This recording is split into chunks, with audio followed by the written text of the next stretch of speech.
Hello students, welcome to online classes of advance senior secondary school मुनहाल। Class 10th health and physical education में आपका स्वागत है। और हम पढ़ रहे हैं फर्स्ट चैप्टर वातावरणीय स्वास्थ्य। तो आज का हमारा विषय रहेगा स्वास्थ्य का अर्थ, स्वास्थ्य की परिभाषाएं। तो अलग अलग विद्वानों ने स्वास्थ्य का क्या अर्थ निकाला है, क्या परिभाषाएं निकाली हैं। तो पिछले लेक्चर में हमने पढ़ा था कि स्वास्थ्य के कौन कौन से विभिन्न पहलू हैं, शारीरिक, मानसिक, सामाजिक, भावनात्मक। इन सभी को मिलाकर अगर हम तंदुरुस्त हैं, इन सभी को मिलाकर अगर हम सही रूप से कार्य कर रहे हैं तो हम पूर्ण रूप से स्वस्थ हैं।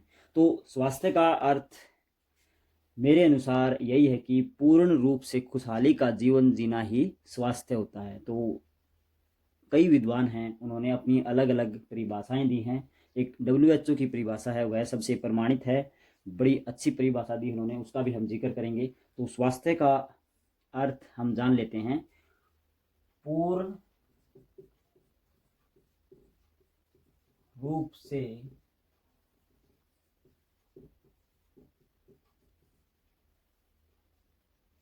खुशहाली का जीवन जीना ही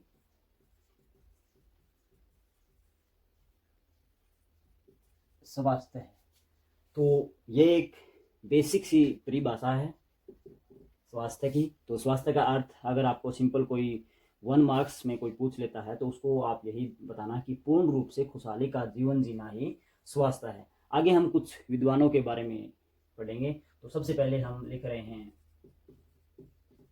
थॉमस वुड। तो इन्होंने क्या कहा है, इन्होंने कहा कि स्वास्थ्य उन सभी जीवन के अनुभवों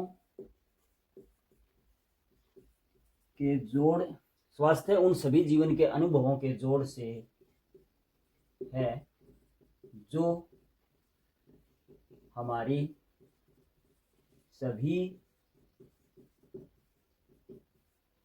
क्रियाओं में उपयोगी सिद्ध होते हैं। तो थॉमस वुड हैं, ये एक प्रख्यात विद्वान हैं। इन्होंने स्वास्थ्य के बारे में भी काफ़ी प्रचलित परिभाषाएं दी हैं। तो स्वास्थ्य उन सभी जीवन के अनुभवों के जोड़ से है जो हमारी सभी क्रियाओं में उपयोगी सिद्ध होते हैं। तो जो जीवन की जो हमारी सभी क्रियाएं हैं वो अलग अलग हो सकती हैं, सामाजिक हो सकती हैं, आर्थिक हो सकती हैं। हम कोई भी क्रिएटिविटी करते हैं, उन सभी में अगर हम सही रूप से पारंगत है और वो सही हम अपने शरीर से या मन से या दिमाग से कर रहे हैं तो वह हमारा स्वास्थ्य कहलाता है। इसके अलावा और भी काफ़ी विद्वान हैं जो हम अभी देखने जा रहे हैं। नंबर 2 पर मैं लिख रहा हूं हर्बर्ट स्पेंसर। तो ये काफ़ी प्रख्यात विद्वान हैं फिजिकल एजुकेशन में, जो स्वास्थ्य से रिलेटेड इन्होंने काफ़ी परिभाषाएं दी हैं। इन्होंने क्या कहा है कि जो हमारा जीवन है, जीवन की सार्थकता अर्थात उसका सही चलना, जीवन की सार्थकता श्रेष्ठ प्राणी होने में है। और वो श्रेष्ठता हम अपने शरीर से या दिमाग से भी प्राप्त कर सकते हैं। तो इन्होंने कहा कि जीवन की सार्थकता श्रेष्ठ प्राणी होने में है। और आगे क्या बोला इन्होंने कि जो श्रेष्ठ प्राणी होते हैं, श्रेष्ठ प्राणियों पर ही राष्ट्र की संपन्नता निर्भर करती है। तो बड़ी अच्छी बात बताई है इन्होंने कि जीवन की सार्थकता श्रेष्ठ प्राणी होने में है। वो श्रेष्ठ, अगर हमारा शरीर सही है, हमारा दिमाग सही है, तभी हम एक श्रेष्ठ जीवन या श्रेष्ठ व्यक्तित्व के आधार पर हम आगे बढ़ पाएंगे। और अगर हम आगे बढ़ते हैं तो हमारा समाज और हमारा राष्ट्र भी आगे बढ़ता है, वो संपन्नता की ओर अग्रसर होता है। तो स्वास्थ्य के बारे में इन्होंने बहुत बड़ी बात कही है एक राष्ट्र के रूप में।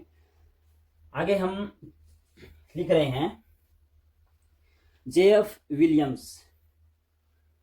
इन्होंने क्या कहा है, जे एफ विलियम्स, इन्होंने क्या कहा है, स्वास्थ्य व्यक्ति का वह गुण है जो, स्वास्थ्य व्यक्ति का वह गुण है जो उसके दीर्घायु होने में हेल्प करता है, सहायता करता है।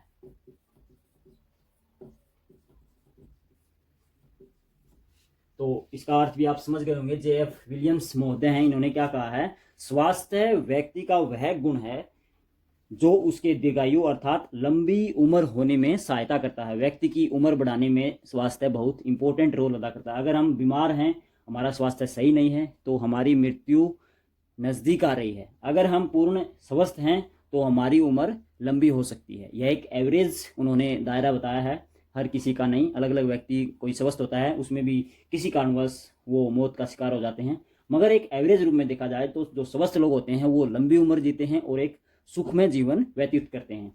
एक और परिभाषा है जो मेरे को सबसे अच्छी लगी, यहाँ ऊपर लिखेंगे उसको, वो है WHO की परिभाषा। वैसे तो काफ़ी और भी विद्वान हैं, उन्होंने भी अपनी अपनी राय दी है स्वास्थ्य के प्रति, मगर जो WHO ने परिभाषा दी है वो बहुत ही अच्छी है। तो ये भी लिख लेते हैं। नंबर 4, WHO जो वर्ल्ड हेल्थ ऑर्गेनाइजेशन है, पूरे संसार के स्वास्थ्य को नियंत्रित करता है, देखरेख करता है। कोई महामारी है उसका भी नियंत्रण इसके हाथ में होता है। तो WHO ने क्या कहा है कि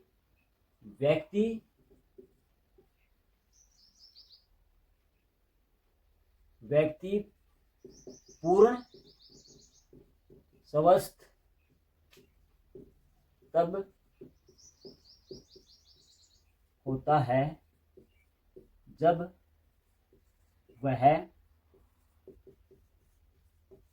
शारीरिक, मानसिक, सामाजिक व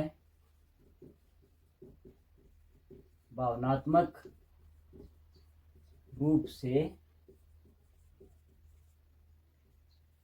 स्वस्थ है। तो सिंपल सी परिभाषा है कि जो व्यक्ति शारीरिक, मानसिक, सामाजिक व भावनात्मक रूप से सही है, स्वस्थ है, तभी वह व्यक्ति पूर्ण स्वस्थ कहलाता है। तो बहुत ही अच्छी परिभाषा दी है WHO ने। तो जब भी आपसे कोई 1 मार्क्स में ये प्रश्न आ ही जाता है लगभग कि WHO की शारीरिक जो स्वास्थ्य की परिभाषा है तो वो बताएं, तो इसमें आप आसानी से ये लिख सकते हैं कि जो व्यक्ति शारीरिक, मानसिक, सामाजिक और भावनात्मक रूप से स्वस्थ है वही पूर्ण स्वस्थ कहलाता है।